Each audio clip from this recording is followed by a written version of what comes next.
Amen. Amen. Et amen. Merci d'acclamer le Seigneur Jésus.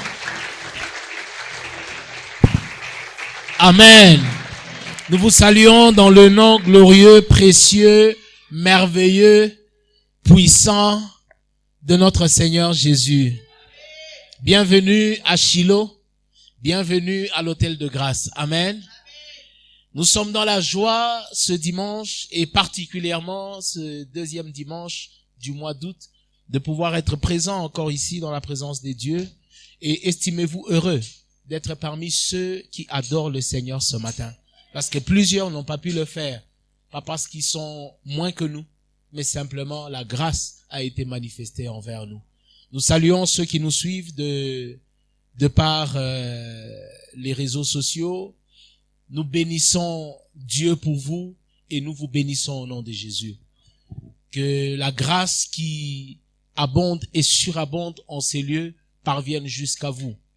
Que le Dieu de ces lieux soit le vôtre et que la paix de Dieu qui surpasse toute intelligence garde vos cœurs en Christ au nom de Jésus. Amen. Nous sommes dans 2 Timothée chapitre 4 verset 11e. 2 Timothée chapitre 4 verset 11e.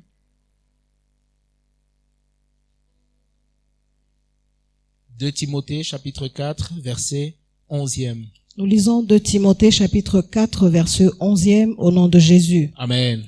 Luc seul est avec moi. Amen. Prends Marc et amène-le avec toi car il m'est utile pour le ministère. Amen. Amen. Luc seul est avec moi, mais prends Marc. Ça c'est Paul qui parle à Timothée. Il dit prends Marc. Il m'est utile. Amen. Il m'est utile pourquoi? Pour le ministère. Amen. Amen. Est-ce que nous pouvons acclamer la parole de Dieu? Amen. Veuillez vous asseoir dans sa glorieuse présence au nom de Jésus.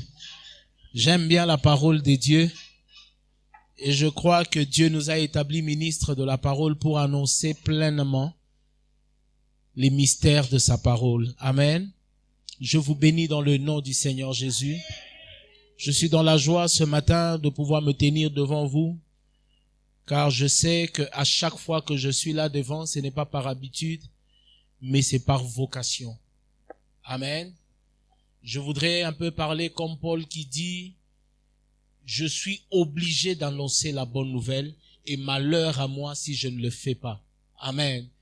Pour moi, la parole de Dieu et même le ministère et l'œuvre de Dieu est une obligation. Est une imposition. C'est une impérativité pour moi. Amen. Je n'ai pas d'autre choix que de le faire. Et je le répète, malheur à moi si je ne le fais pas. Amen. C'est pourquoi je vous prie ce matin de pouvoir être un tout petit peu attentionné à la parole de ce matin. Le thème de notre enseignement ce matin, c'est que Marc m'est utile. Amen.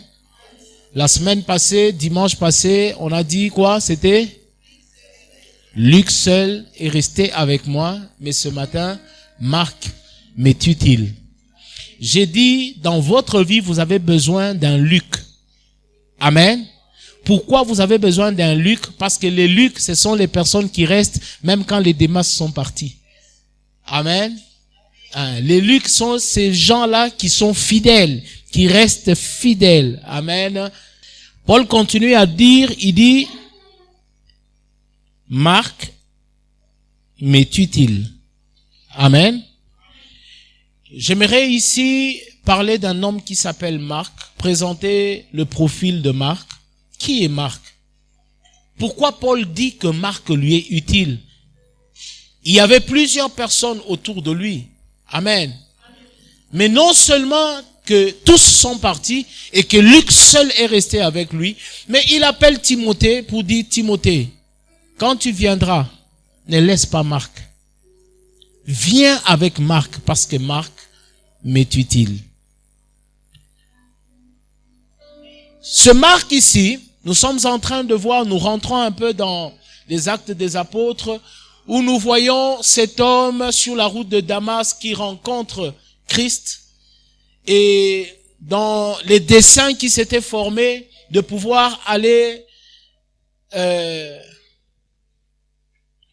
arrêter les chrétiens et les disciples, les persécuter. Mais sur son chemin, alors qu'il avait cette autorisation, il avait toute une lettre pour aller persécuter ces chrétiens-là. En plein chemin, une lumière luit devant lui. Il voit la lumière et finalement il devient aveugle. Ceux qui sont avec lui entendent la voix mais ne voient rien, mais lui voit quand même. Et Christ lui apparaît pour lui dire, Saul, pourquoi me persécutes-tu? Alors il demande, mais qui es-tu? La voix lui dit, je suis Jésus que tu persécutes. Amen. Alors il lui dit, va à Damas. Et là, à Damas, quand tu seras arrivé, il y a un de mes disciples qui sont là, un des disciples de Christ qui s'appelle Ananias. Il priera pour toi et tu vas recouvrir la vue. Écoutez-moi très bien, je commence par le début parce que vous devez comprendre où est-ce que nous allons. C'est très important. Alors, Saul, qui est devenu Paul, arrive à Damas. Et là, l'Éternel oblige Ananias d'aller dans la maison. La Bible dit dans la rue de la droite, là où était Saul, pour qu'il prie pour lui. Alors Ananias discute avec le Seigneur et dit, mais Seigneur, cet homme-là, c'est lui qui persécute les Juifs. Comment devrais-je aller vers lui? Alors le Seigneur lui dit, vas-y, car je vais l'utiliser comme mon instrument. Alors Ananias va aller vers Saul et il va prier pour Saul. Amen. Et tout de suite, il va recouvrir la vue et il va commencer à servir le Seigneur. Mais lorsque Paul commence à servir le Seigneur, les Juifs ne sont pas d'accord avec lui. Il le regarde, il dit, cet homme, nous avons vu comment il a persécuté nos frères, comment il a mis aux arrêts, il a suscité les prêtres, les principaux pour qu'on puisse arrêter tous les chrétiens. Mais comment se fait-il qu'il commence à prêcher la bonne nouvelle? Et même ceux qui l'entendaient lui disaient, mais n'est-ce pas celui-ci qui est venu pour arrêter les disciples? Comment l'entendons-nous prêcher la bonne nouvelle? Alors, c'est là que Barnabas va apparaître. Amen. Hein? Écoutez-moi très bien. Lorsque Paul est en train de prêcher, même les disciples ne sont pas d'accord avec lui. Même annonçant l'évangile de la bonne nouvelle du royaume des cieux. C'est Barnabas qui va prendre la défense de Paul. Et ici, lorsque nous lisons, nous avons comme l'impression que Barnabas était comme un aîné de Paul. C'était comme son père dans la foi. Amen. Alors Barnabas va dire aux autres disciples que il est des nôtres. Ne doutez pas avec ce qu'il dit, ni avec ce qu'il fait. Réellement, il est des nôtres. Amen. C'est alors que les disciples vont accueillir Paul en tant que apôtre. Alléluia. Maintenant, il va arriver que Barnabas, maintenant là, au 13e chapitre du livre d'Actes des Apôtres, la Bible dit, il y avait à l'église d'Antioche. Ils sont à l'église d'Antioche.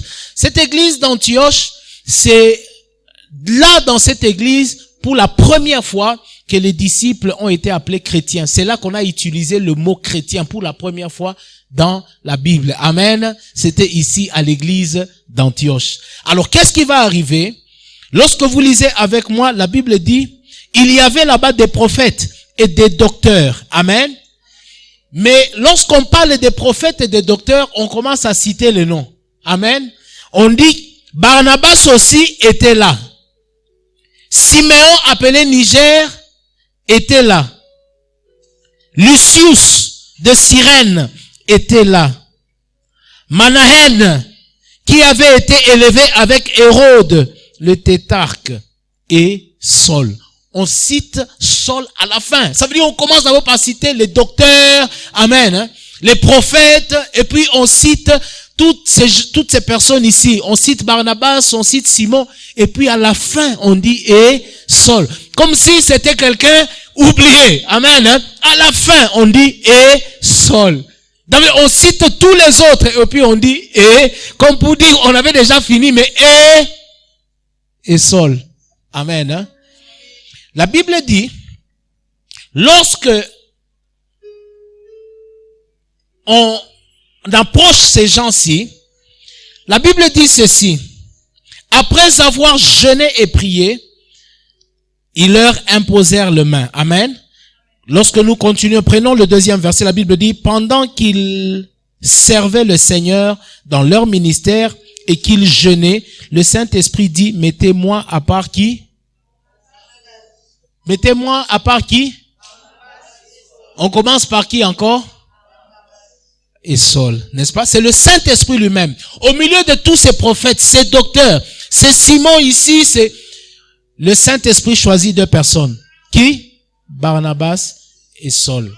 Amen. Hein? Il dit pour les ministères auxquels je les ai appelés. La Bible dit on leur imposa les mains. Après avoir prié et jeûné, on leur imposa les mains. Ça veut dire on les recommanda dans les ministères. Ces deux personnes ici, en allant, ils vont prendre une autre personne qui s'appelait Marc. Alléluia. Ce Marc ici, c'est celui-là que Paul est en train de réclamer. Lorsqu'il parle à Timothée, il dit, Timothée, quand tu viendras, viens, ne laisse pas Marc, viens avec Marc. Et pourquoi? Parce que Marc m'est utile pour le ministère. Amen. Alors, ils vont commencer leur premier voyage. Mais j'aimerais présenter ici Marc. D'abord, vous devez savoir que Marc est le cousin de Barnabas.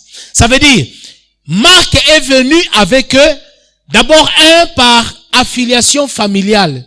Et là, vous pouvez lire ça dans Colossiens chapitre 4, au 11e verset. Alors, la Bible dit ceci. Paul est en son premier voyage. Et là, ils sont ensemble avec Barnabas, mais ils prennent Marc et ils partent avec Marc. Ils sont avec Marc et ils se rendent vers l'île de Chypre. Amen.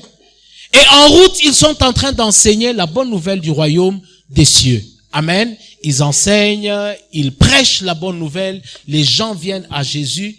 Mais il arrive à un moment où Marc n'est pas d'accord avec Paul. Alléluia. Amen. Ils arrivent à un endroit où ils trouvent un monsieur qui était un faux prophète. Amen. Et là, Paul va délivrer le gars. Le gars va manifester l'envie de pouvoir connaître la parole de Dieu, de pouvoir parvenir à la parole de Dieu. Et Marc est en train de voir toutes ces choses, mais il constate que Paul n'est pas en train de se pencher plus vers les circoncis, mais vers les incirconcis. Vous n'avez pas compris. Amen, hein? La Bible dit, il n'y a ni juif ni gentil quand tous sont en Christ. Mais lorsque Paul est en train de prêcher, Marc est en train de suivre Paul. Alors, qu'est-ce qui va arriver? Le jour où ce monsieur ici va se convertir, amen, et que la puissance de Dieu va se manifester, ce jour-là,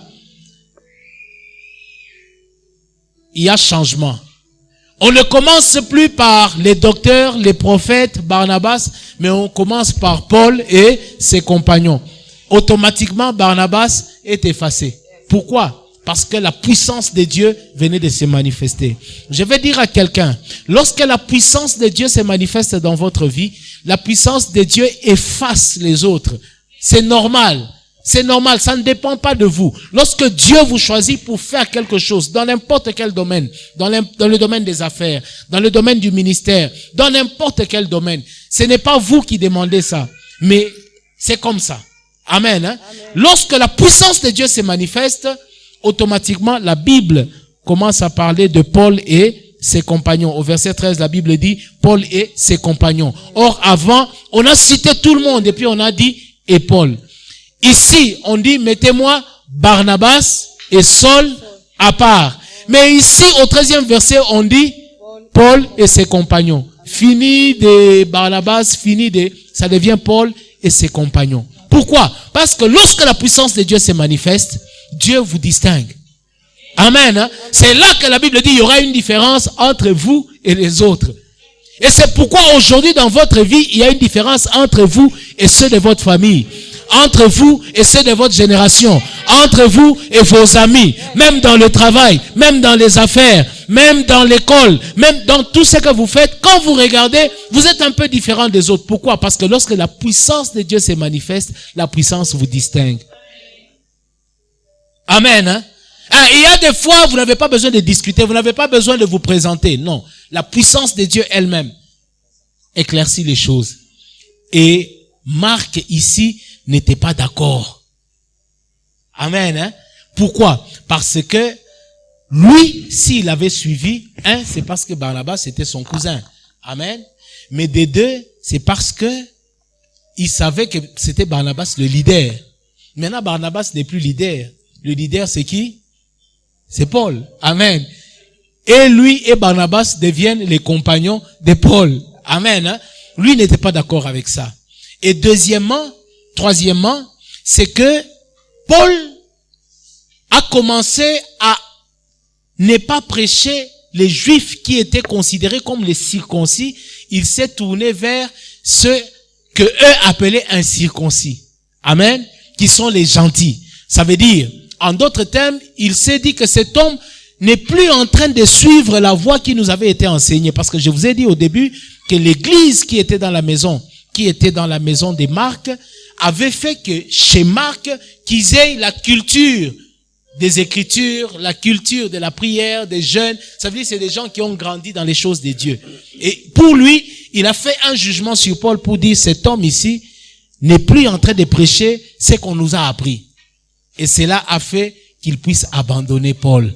Amen. Barnabas dit à Paul, partons avec Marc encore. Paul dit, niet, nous n'allons pas partir avec lui parce qu'il nous avait déjà abandonnés. Il nous avait quittés lorsque nous étions en Pamphylie. Alors là, ça va créer une discussion entre Paul et Barnabas. Barnabas dit, allons avec Marc. Paul aussi dit, non, Marc ne viendra pas avec nous. Il nous avait déjà abandonnés. Au premier voyage, il nous a quittés, il est rentré. Pourquoi nous devons partir avec lui? Alors qu'est-ce qui va arriver? Ils vont se diviser. Amen. Alors Barnabas va prendre Marc, il va poursuivre sa route. Paul va prendre maintenant Silas. C'est là maintenant que Silas apparaît. Paul va prendre Silas pour effectuer son deuxième voyage jusqu'à ce que vous allez voir lorsque la Bible dit Paul et Silas sont arrêtés. Là, ils se sont déjà séparés avec Marc. Paul continue sa route avec Silas. Mais Barnabas prend quand même Marc et part avec lui. Maintenant, je vais vous expliquer. Après ici, on n'a plus parlé de Barnabas et de Marc. Amen. Mais je comprends pourquoi c'est tout à fait normal quand je sonde des Écritures. Je vois que celui qui a écrit les Actes des Apôtres, c'est Luc. Mais Luc seul est resté avec Paul. Comment est-ce que Luc écrirait sur Barnabas et Marc alors qu'il était avec Paul? Luc s'est plus concentré sur Paul, sur Silas et plus tard sur Timothée. Amen. Hein? Parce que ici, dans les Actes des Apôtres, c'est à partir du 16e chapitre que là, nous voyons comment Timothée apparaît dans l'affaire. Mais le départ de Barnabas et de Marc a laissé quand même une trace dans le cœur de Paul. C'est pourquoi dans Actes des Apôtres chapitre 16, lorsque Timothée apparaît, la Bible dit Paul circoncit Timothée. Pourquoi? Parce que Paul avait compris que si Marc était parti pour la première fois, c'était parce que il annonçait la bonne nouvelle du royaume des cieux, même à ceux qui étaient incirconcis. Et eux ne voulaient pas ça. Lorsque Paul voit qu'il y a un problème avec cette histoire des circoncis et des incirconcis, c'est qu'il va faire, il va circoncire Timothée. Amen. Pour que Timothée ne soit pas un sujet de contradiction plus tard entre les circoncis et les incirconcis. Amen. Alors, mais ici, dans 2 Timothée chapitre 4, cet homme-là que Paul avait refusé, il avait dit, je ne veux pas venir avec lui, qu'il ne vienne pas avec nous. Et cet homme a créé la séparation entre lui et Barnabas, mais c'est cet homme-là que Paul est en train de demander, il dit, faites venir Marc. parce qu'il m'est utile pour le ministère. Mais Paul, si tu savais que Marc était utile pour ton ministère, pourquoi l'as-tu laissé partir avec Barnabas? Amen. Amen. Mais comment aujourd'hui Marc devient utile? Mais ici, dans 2 Timothée, c'est 11 ans après. 11 ans après, imaginez. Jour pour jour, 11 ans après, que Paul dit, appelez-moi Paul, appelez-moi Barnabas, appelez-moi Marc, qu'il vienne parce qu'il est utile pour mon ministère. Amen. Alors, j'aimerais ici vous donner une vérité.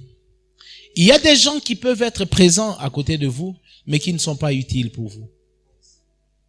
Amen. Hein? Vous devez savoir distinguer toutes les personnes autour de vous, les gens qui sont avec vous, les gens qui sont autour de vous. Ils peuvent être là, mais ils ne sont pas utiles. Que Dieu vous donne des gens, non seulement qui restent avec vous, mais qui sont utiles. Amen. Qui sont utiles pour vos affaires, qui sont utiles pour votre santé, qui sont utiles pour votre vie, qui sont utiles pour votre ministère. C'est très important. Avoir beaucoup d'amis, ce n'est pas important. Mais vous pouvez avoir un ami qui vaut 4, 5, 10 amis. Et ce sont ces personnes dont vous avez besoin. Amen. Hein? C'est pourquoi j'ai dit, faites très attention avec les personnes qui sont autour de vous. Est-ce que ces gens sont utiles pour vous? Regarde un peu tous les amis que tu as. Toi, on te connaît, mais est-ce que toutes ces personnes qui sont avec toi, est-ce qu'ils sont utiles? Ces personnes sont-elles utiles pour toi? Amen. Quand on regarde sur Facebook, combien d'amis tu as? Est-ce que toutes ces personnes sont utiles? C'est très important. Amen. Et là, Paul est en train de manifester, amen, l'utilité de Marc. Il montre l'importance de Marc autour de lui. Amen. Il y a quelques principes bibliques pour être utile dans la vie. Amen. Et je crois que c'est ces principes que Paul est parti pour pouvoir dire que Marc lui était utile. Le premier principe pour ceux qui écrivent, c'est le principe de l'identité. Amen. Hein? Le principe de l'identité. Qui es-tu? Qui es-tu? Cette personne qui est à côté de toi, quelle est son identité? Vous savez, il y a des gens autour de nous, ils n'ont pas d'identité. Quand vous les regardez, vous savez pas. Sans identité. Parce qu'en fait, l'identité déterminera le rôle que cette personne aura joué à côté de vous. Mais tant que cette personne n'a pas d'identité, ça veut dire même le rôle, il y aura de la confusion là-dessus. Amen. Et pour nous, en tant qu'enfants de Dieu, notre identité, c'est d'abord enfants de Dieu. Amen. La Bible dit, à tous ceux qui l'ont reçu et qui croient en son nom, elle leur a donné le pouvoir de devenir enfants de Dieu. C'est ça notre identité, enfants de Dieu. Amen. Fais attention. Fais très attention avec les personnes avec lesquelles tu vis, mais qui n'ont pas d'identité, ou pour lesquelles l'identité n'est pas connue. Il est qui? Il est qui? L'identité. Et par l'identité, nous avons 2 caractéristiques. Nous avons le nom de Jean et de Marc, n'est-ce pas? Je vous ai dit, et ce Jean-là et Marc, c'est la même personne. Mais et Marc et Jean, ce nom se diffère. Pourquoi? Jean, en hébreu, ça veut dire Dieu sauve. Amen. Jean, ça veut dire Dieu sauve. Comme Josué, Dieu sauve. Comme Jésus, c'est Dieu sauve. Amen. Hein? Et Marc, amen, c'est le grec. Parce que le Marc ici, son père était grec, c'est sa mère qui était juive. Ça veut dire qu'il était moitié-moitié, 50-50. Grec et juif. Amen. Et Marc, qui vient de Marcos en grec, qui veut dire le roc brisé ou le brisement. Amen. Alors, cet homme avait 2 identités. Et dans la vie, un homme doit avoir 2 identités. C'est important. Amen. Si tu as une identité, tu meurs 2 fois. Si tu as 2 identités, tu meurs 1 fois. Vous n'avez pas compris. J'ai dit ceci. Celui qui a 2 identités meurt 1 fois. Et si celui qui a une identité meurt 2 fois. Je vais m'expliquer. Le Jean ici, Jean, son nom Jean, qui veut dire Dieu sauve, c'est l'identité affiliée à son père et à sa mère. Amen. Ça veut dire, on te regarde Matabishi, fils de Matabishi. Amen. Hein? Georges, fils de qui? Fils d'Ntseka. Voilà. Amen. Hein? On regarde Queen, fille de Kanani. C'est comme ça. N'est-ce pas? Parce que tous nous venons d'une famille. C'est pourquoi Jésus, on l'identifiait par Marie et Joseph. On dit, n'est-ce pas celui-ci, fils de Joseph et de Marie? Amen. C'était son identité. Amen. Maintenant, la deuxième identité, c'est le Marcos ici, qui est Marc, qui est l'identité du brisement. Amen. Qui est la nouvelle naissance. La Bible dit, lesquels, amen, sont nés non du sang, ni de la chair, ni de la volonté de l'homme, mais de Dieu. Ça, c'est la deuxième identité. Selon 2 Corinthiens 5, 17, où la Bible dit, lorsque quelqu'un est en Christ, il est une nouvelle créature. Ça veut dire, étant une nouvelle créature, il y avait une ancienne créature. Maintenant, on devient une nouvelle créature. Amen. C'est important. L'identité est très importante. Si je te pose la question, quelle est ton identité? Qu'est-ce que tu vas me répondre? Pourquoi je dis que celui qui a 2 identités meurt une fois? Parce que lorsque vous avez 2 identités, ça veut dire vous êtes né dans la chair et vous êtes né dans l'esprit. Et vous mourrez une fois. Vous mourrez seulement du corps. C'est pourquoi la Bible dit, ne craignez pas celui qui tue le corps seulement, mais craignez celui qui tue le corps et qui peut vous mener dans la géhenne. Ça veut dire, il y a une mort et il y a 2 morts. On est d'accord? Celui qui a 2 identités meurt une seule fois. Pourquoi? Parce que c'est seulement le corps qui sera détruit. Mais son âme vivra éternellement. Même celui qui a une seule identité, qui reste Jean, sans être Marc, celui-là meurt 2 fois. Il meurt d'abord dans son corps et il meurt dans son âme. Alléluia. Il est important, si vous êtes là ce matin, et que vous voulez dire, prédicateur, je veux mourir une seule fois. Levez-vous, nous allons prier. Si vous êtes là, levez-vous. Même en pleine prédication, je vais prier avec vous. La deuxième des choses, je vais aller un peu plus rapidement. Le deuxième principe biblique, c'est le principe de paternité.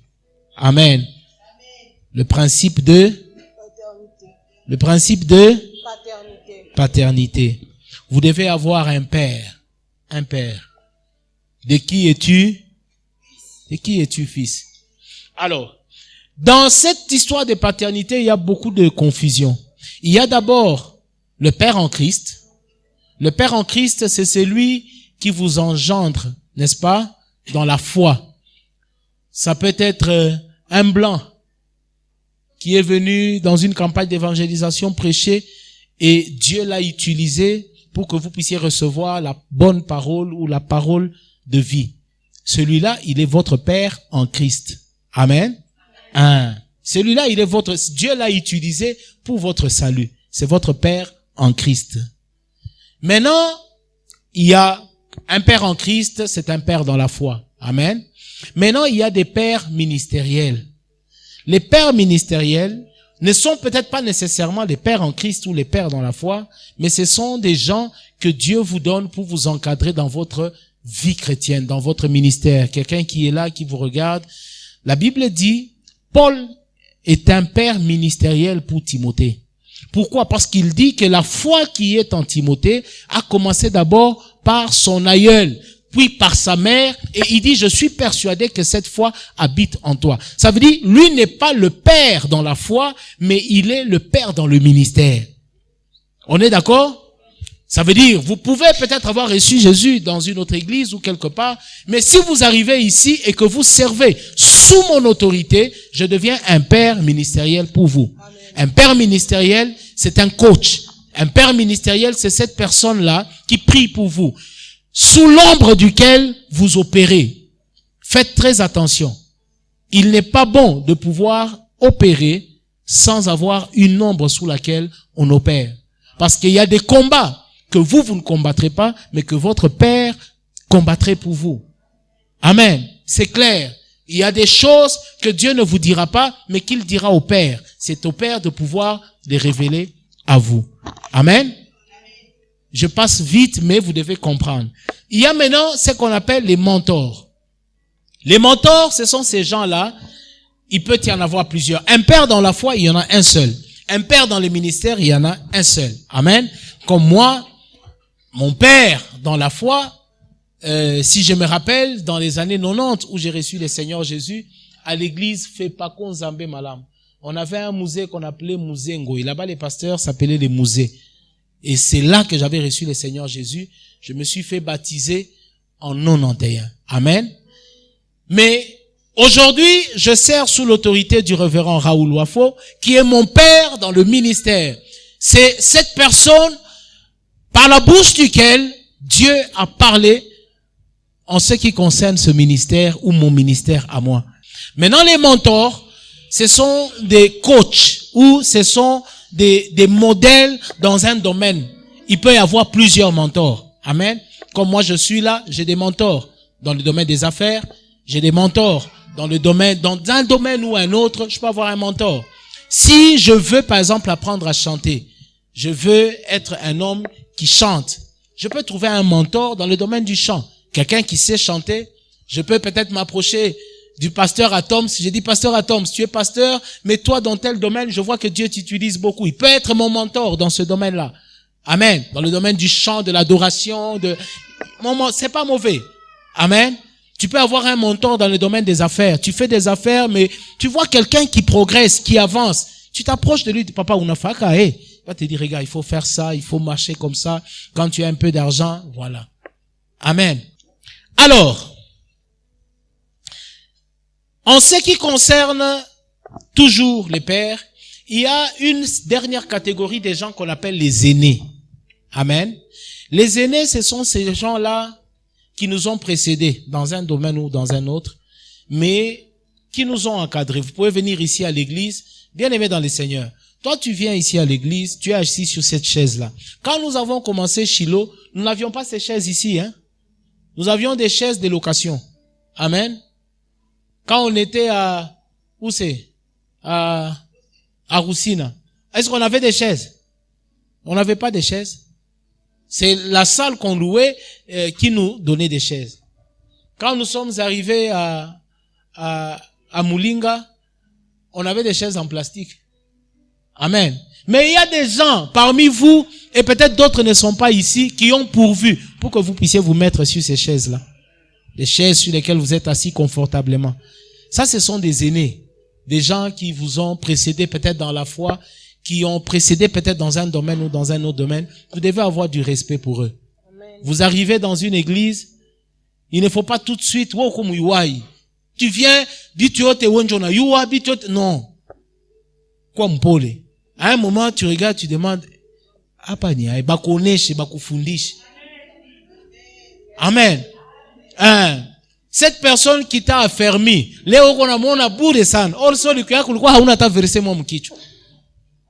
on a mis cette personne à ta disposition, et aujourd'hui, tu commences à réciter quelques versets de la Bible. Non. Faut avoir du respect pour les aînés. Et puis les aînés sont très importants. Même si tu es dans la voiture, tu les vois, arrête-toi.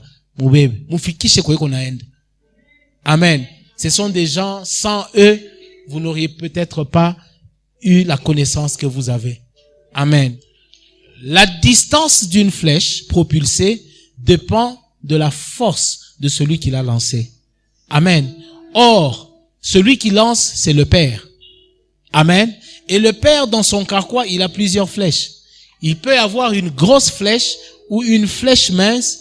Quand il voit un éléphant, il sait qu'il faut la grosse flèche. C'est lui qui prend, qui met la main, il estime que cette flèche est bonne pour ce gibier-là et il la lance. Amen. Mais lorsque la flèche veut se lancer elle-même, elle n'ira nulle part. Amen. C'est pourquoi je prie, et ça c'est un conseil pour ceux qui seront pères demain après-demain. Lorsque vous propulsez un fils, faites-le avec toute votre force. Faites-le avec toute votre force. Si le frère Georges veut qu'on le propulse, il arrive au temps où il faut le propulser, on le propulse comme il faut. Nous avons besoin des pères qui propulsent les fils, des pères qui élèvent les fils. Amen. Des pères qui font monter des fils. Parce que imagine, toi tu es père, yo kakande yank, bandi marakaka yo. Amen. Il faut qu'à un moment aussi les pères puissent se dire non, la gloire des pères ce sont les fils. Les fils sont la gloire des pères. Ma grandeur ce n'est pas moi, ce sont mes fils. Lorsqu'on voit mes fils, on sait que je suis grand. Amen. Amen. Que Dieu nous aide à pouvoir être des bons pères. Lorsque nous propulsons les fils, que nous puissions tirer avec toute notre force. Parce que plus nous tirons, plus le fils va loin. Amen. La distance que parcourt une flèche dépend de la force qu'il a propulsée. Alléluia. C'est très important. Mais cela ne doit pas encourager la rébellion aussi dans l'église. Quand vous avez une vision, vous avez exprimé. Et au temps marqué, le Père saura qu'en ce moment, il peut vous propulser. Nous ne sommes pas là pour bloquer les gens, nous ne sommes pas là pour, non. Nous sommes là pour aider que ce que Dieu a mis en vous puisse sortir. Parce que plus ça sort, plus moi je suis grand. Je vais vous dire, avant que David ne tue Goliath, personne ne connaissait le père de David. C'est le jour où David a eu dans sa main la tête de Goliath que Saül a demandé, de qui est-il fils? Amen. Il est très important que dans la vie, un jour qu'on demande, de qui est-il fils? Et c'est là la gloire du Père. Et Isaïe a été connu ces jours-là. Ah non, c'est le Bethlémite Isaïe. Ah non, c'est le Bethlémite Isaïe. C'est le fils de Isaïe. Ah, le fils d'Isaïe. Isaïe, lui, n'avait rien fait. Mais par l'exploit du fils, le nom du Père est sorti. Amen. Par l'exploit du fils, le nom du Père est sorti. Nous avons intérêt à propulser nos enfants. Propulsez vos enfants.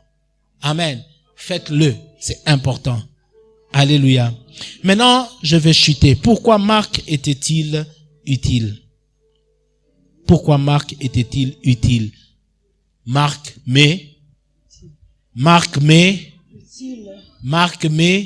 utile pour le ministère.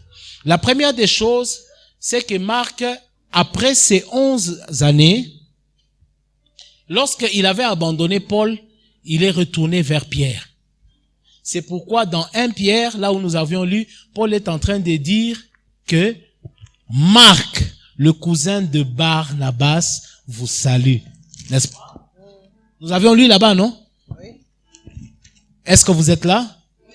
Lorsqu'il avait quitté Paul, il est rentré chez son père, Pierre. Amen. Hein?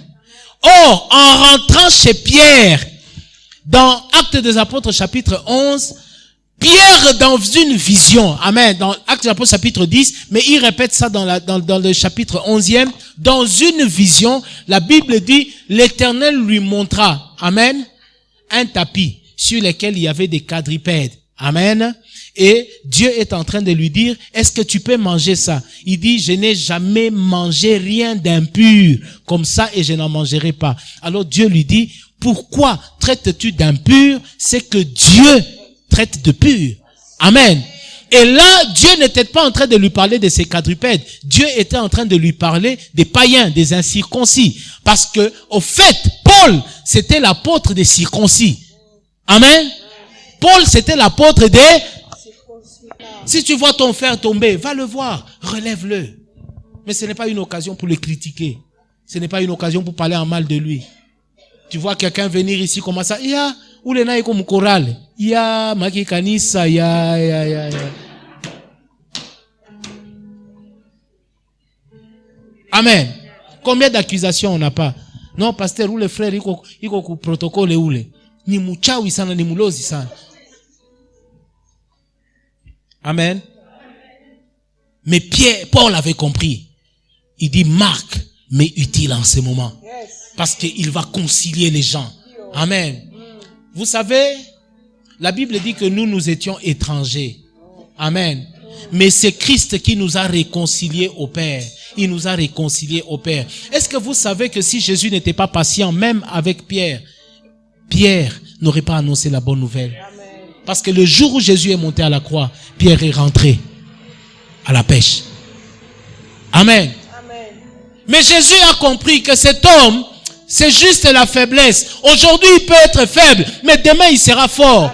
Cette même personne qui a abandonné Jésus à la croix, la Bible dit après la résurrection, Jésus est allé le chercher. Et quand Jésus est allé le chercher, il a dit, Pierre, m'aimes-tu? Si tu m'aimes, paie mes brebis. Mais qu'est-ce que Pierre n'a pas fait? En une prédication, 5000 âmes sauvées. En une prédication, les malades guéris. C'est Pierre ici dans Acte 3 qui dit, je n'ai ni or ni argent, mais ce que j'ai, je te le donne. Au nom de Jésus, lève-toi et marche. Et cet homme s'est levé et marché. Mais si Jésus l'avait abandonné, est-ce que ce paralytique allait marcher? Si Jésus l'avait abandonné, est-ce que les incirconcis ici allaient recevoir la bonne nouvelle du royaume des cieux? Marc m'est utile. Marc m'est utile. Que Dieu te donne des hommes utiles. Que tu vois des gens utiles dans ta vie, des gens utiles dans ton ministère, des gens utiles dans tes affaires. Que Dieu te révèle ces gens, même dans leur faiblesse, que Dieu les réconforte, que Dieu te donne des bonnes personnes. Au nom de Jésus, acclamons le Seigneur Jésus.